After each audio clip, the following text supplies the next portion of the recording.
Well, a warm welcome to this talk. It's Saturday the 29th of January and it's a windy day in the north of England. Now, I've got some serious things to talk about today as regards the BA.2. But before we do that, we're going to have a little sort of light distraction because I've come in for the attention of an organisation called the, what was it called again? I think it's called the BBC. I have heard of it before. They've done a bit of a thing about me here. Apparently I seem to have been saying various things. I'll have a look at it. But it's been labelled as false. Of course, I did not say 6,000 people had died from Covid. This is simply laughable. And here is the BBC article. Of course, I'll put the website on. You can look at it directly. That's actually quite interesting. Let's have a look at it. COVID post claiming only 17,000 died of virus is factually incorrect. Correct, that is factually incorrect, as I believe I've been saying all the way through this pandemic. But of course, you'll have to decide that for yourselves. So reality check sounds good to me. We all want reality, don't we? So reality is brilliant. Then on the 20th of January, Dr. John Campbell, a retired nurse educator who has amassed a huge following on YouTube. Well, it's kind of you to say so, BBC. I'll give that a tick. Released a video describing the figures as a huge story. Now, to be fair, I did say it is a huge story, and it is. Okay, looking back, I might have said a big story. But the point is, at the time I published this video on the 20th of January, I saw no mention of this figure at all in any of the mainstream media. That probably just missed it. If it's been in mainstream media, do inform me. I don't get everything. So yeah, I did say it was a huge story because it is quite a big story because this is about human pain, suffering, and death, and that's why we do what we do. And suggested COVID-19 deaths were much lower than the mainstream media seems to have been intimating. Well, did I suggest this? Let's just look at the data I actually used in this video here. So here we have this data I used here. We'll do the survey later. Coronavirus COVID-19 latest insights. So we used that data there from the where's that from? Oh, that's right, Office for National Statistics, which of course is the most definitive source in the country by a long way, as everyone would admit. We use the Office for National Statistics data. We also use this information here, deaths in the UK. This is from an organisation called, what's this one? Oh yeah, UK Government. So that's from an organisation called the UK Government, where there's a lot of official data as well. So we used that site as well. This is the actual Freedom of Information request, I think, that we were referring to, deaths from COVID-19 with no other underlying cause. We'll come back to that one in a minute. We used data from this one. To be fair, we didn't use data from this. We used the extrapolation of the data from that because that's actually the raw data sets. And of course, great to see that the Office for National Statistics rightly is publishing the granular raw data. And we noticed that this was a problem with certain vaccines and therapeutics as identified by the British Medical Journal yesterday. So full marks to the Office for National Statistics. Absolutely wonderful, and we've done nothing but sing their praises all the way through this pandemic, to be quite honest. They've been absolutely brilliant, which of course is why we use them. Then we looked at this, national life tables, life expectancy in the UK, 2018 to 2020. That is what we looked at. And then if we actually go on and look at some clips from the video itself, where are they? They're here. It's clear that we put this well into context on the video. So there we clearly said 127,704 excess deaths above the 5-year average. That's a screen clip from the video. And we did point out that many people think, and we clearly pointed this out, that many people think that this is the best way to measure deaths, that these are 127,000 deaths above what would be expected for the 5-year average. and we pointed that out in some detail, with some emphasis, it must be said, on the video. Then we pointed out the daily deaths at the time, of course, that's sadly slightly higher now. Deaths within 28 days of a positive test. Again, the UK government data from the site we've just looked at. So we were quite clear at the time when we talked about this figure here, and we put that into context. So to say that I'm saying the deaths were only 17,000 is not really quite what we were saying.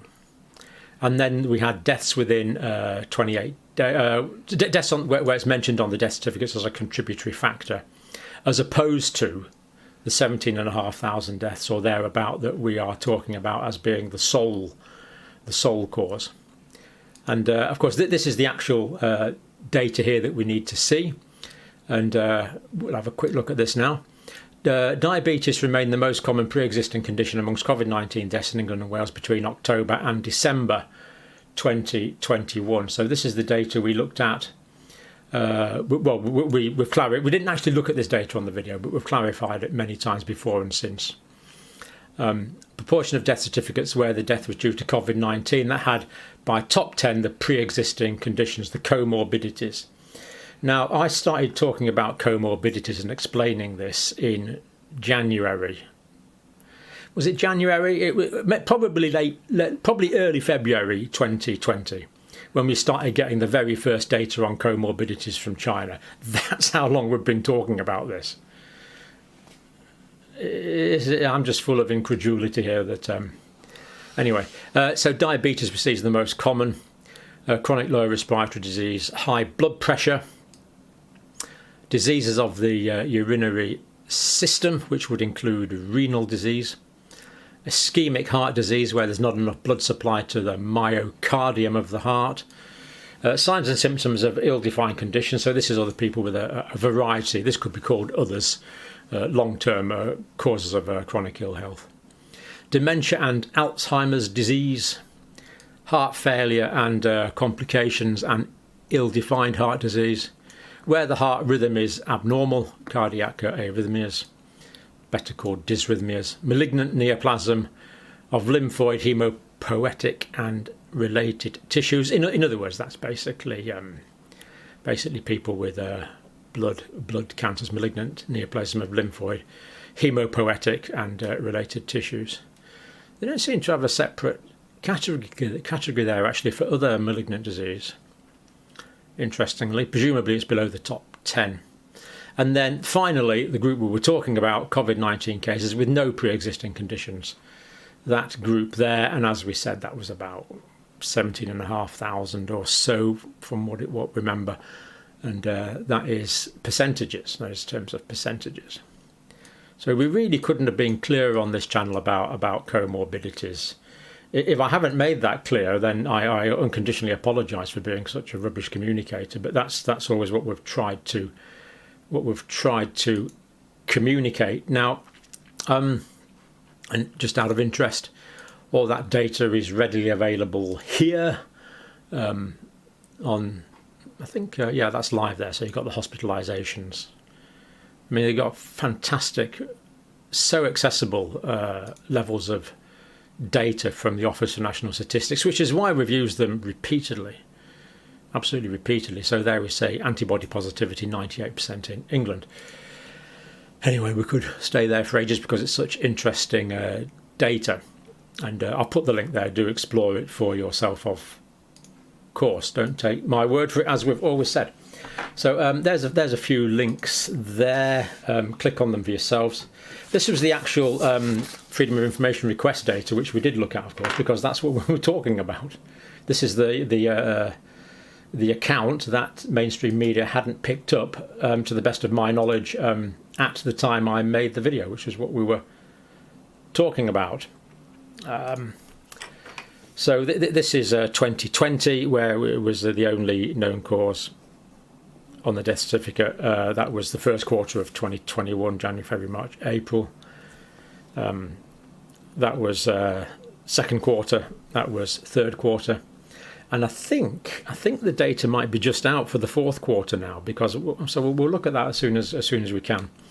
But we didn't have it there. We didn't have it on the original video, but you add those numbers up and you get the sort of figures that we were talking about, where COVID-19 is the only identified cause on the death certificate. I mean, just to be completely clear, the people with diabetes and the people with heart disease would have carried on living for more years or decades. That's why we stress the excess deaths. The overall excess deaths, I believe, is the most reliable indicator, as we've stressed repeatedly on this channel. And if people don't think this is data driven, then please switch off now and go somewhere that is, because what we're trying to do is explain the evidence. That is what we're trying to do. Now, the BBC did mention it's become a weapon. This disinformation has become a weapon of the cruel and heartless to dismiss the deaths of people we love. So that's a direct quote from the BBC article. Now, the idea that I don't take death seriously is, well, I've been sufficiently unfortunate, or indeed you could say immensely privileged, since I was 18 years old. First person I looked after who died when I was 18 years old. I remember, I'm not going to say the names, but I remember the three people concerned. Well, these things are branded and seared into your memory. I remember their diagnoses, I remember their approximate age, I remember their faces, I remember their names. When I was a first-year student psychiatric nurse, I had these three deaths, patients during my care. And I've sat with patients many times as they've left this life by the bedside, by the emergency trolley, on a bamboo platform in a refugee camp. The idea that I would take human death lightly or use it as you get the message. I'm not going to go on with that. Now, the BBC has contacted Mr. Naswaz, possibly, I don't know. Mr. Davis, I did actually talk to Mr. Davis this morning. David Davis, Member of Parliament, of course, former Cabinet Minister. The BBC did, in fact, contact Mr. Davis, but he was too busy to talk to them at the time. Now, unless there's someone out, another Dr. Campbell, it says the BBC has contacted me. Well, as far as I'm aware, they haven't. It's not accurate. I have not been contacted by the BBC. I've been trying to contact the BBC for years. Well, at least for 2 years, I've been trying to contact the BBC to correct them on some points, to discuss some points, to clarify other points, without success. And I've actually passed personal messages on to senior people in the BBC, and I know the messages got there because I trust the people that were delivering the messages, and they've never contacted me. My channels of communication are well and truly open, and to that end, so Rachel Shara, health and disinformation reporter who wrote this, I've actually contacted Rachel this morning asking for an interview. So far from this intimation here that I've been contacted by the BBC, but I'm hiding in some sort of corner somewhere. No, I will come on the BBC anytime and discuss these matters, and I'm very open to being interviewed. I would deeply like to be. So Rachel, please, I've sent you a message. I won't say how I've sent the message, but you will get it, for sure you'll get it. It's just via an electronic medium. Please contact me and let's discuss this. Because I think we both want to fight disinformation, don't we? So, COVID-19, latest insights and deaths, that's the thing we looked at now. No, I guarantee this is 100%. This is 100% coincidence. Before I saw the BBC had made that comment about me, I had actually prepared this from the Pope. Information based on scientific facts is a human right. I got this from the New York Times last night. Honestly, this is pure coincidence. I had prepared this before. Pope Francis. To be properly informed, to be helped to understand situations based on scientific data and not fake news is a human right. You know, I remember when I was a student teacher, there was Paulo Freire wrote a book called The Pedagogy of the Oppressed, which was quite influential at the time, about the idea that people can be kept in subservience via a pedagogical education approach, which is, well, if you know what pedagogical means, most of you. It means sort of where I say, right, you lot sit down, shut up and learn from me. I'm the great teacher, which of course is exactly what we don't do. We take what's now called, but won't digress into education. We contrasted it at the time with andragogy, which is the adult approach to education, which I hope we're doing now. I hope so. I agree with the Pope. I'm not a Catholic myself, but I agree completely with Pope Francis there, and I think that's really quite a profound comment for the pontiff to make. Journalists and scientists should try to build bridges to those who need to hear scientific truths. Now, implicit in that statement there, and it delights me to hear this, is the Pope is not saying there's such a thing as scientific truth, because it doesn't need to. It's just presupposed there's such a thing as scientific truth. And that's what we're trying to elucidate, the nature of reality. So pretty powerful words here from the Pope, really. Pope also lauded those who could properly place individual facts in a broader picture, which, of course, we would completely agree with. Facts need to be taken in context. By explaining the causes and circumstances of a given situation, which is what we try and do. Our World in Data has recently noted that 10 billion vaccine doses have been administered globally. Now, what is the population of the world now? I think it's 7.8 billion. So, enough for one each plus a few to spare for second doses. Now, Professor Pai, epidemiologist and biostatistician, McGill University, Montreal, has basically... the background to this is, again, New York Times I've just been reading. I have no financial interest in that journal, that paper. It's just what I've been reading the last couple of days. South Africa, for example, has set up a hub to begin developing mRNA vaccines, where scientists are trying to reverse engineer the Moderna vaccine from scratch. Now, that would take some doing from scratch. And the New York Times, direct quote, because the US drug makers won't share its technology. And Dr. Pai likened this to reinventing the wheel while the car is on fire. And let me just play you a clip from Dr. McKester from, I'm sorry, sir, I pronounced your name wrong. We'll just play a clip. I might play it twice. In one of the journals, and they were saying that the Omicron variant is the vaccine that we failed to make. Yes. In other words, everyone is getting it. Is getting it, yes. Not having any serious illnesses, but it's boosting the antibodies yes. To fight any other kind of what? Wow. COVID-19. So in other words, I think in the one of the journals, and they were saying that the Omicron variant is... Omicron is the vaccine we failed to make. Interesting.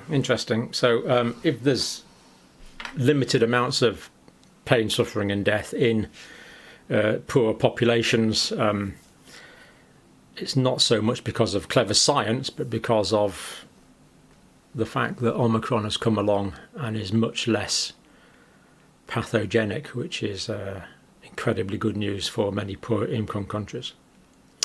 If Delta had carried on there, as we saw, do watch the full clip of that video. It was on just a couple of days ago on this channel. If Delta had carried on, there would be many more multiples of deaths compared to what there were. So there you go. That's what we're trying to do. We're trying to get across accurate information. I started doing that into the last century on these things. I used to make videos on those. Then we went on to these things. You'll recognise these. Then we went on to these things. What's that one? Brain AMP, an introduction to the brain and the skull. Then, of course, we went on to YouTube. So what we are trying to do is reflect the nature of science. So anyway, if the BBC wants to get hold of me, then I've sent that message. Let's do so, and let's collaborate. I'm not going to be so petty as to ask for an apology or anything like that. We need to go forward in this. And like the Pope says, get good information in, bad information out, and that's what we want to do. The nature of reality, if that's not too pretentious, but it's what I actually believe in. So there you go. And thank you for watching. If I get a chance later today, we will be doing the what we actually intended to do today, which was the differences between BA2 and BA1, Omicron variants, both Omicrons, of course. And the news is pretty good. The news is pretty good. So if we get a chance to do that, we will do it. Okay, thank you for watching.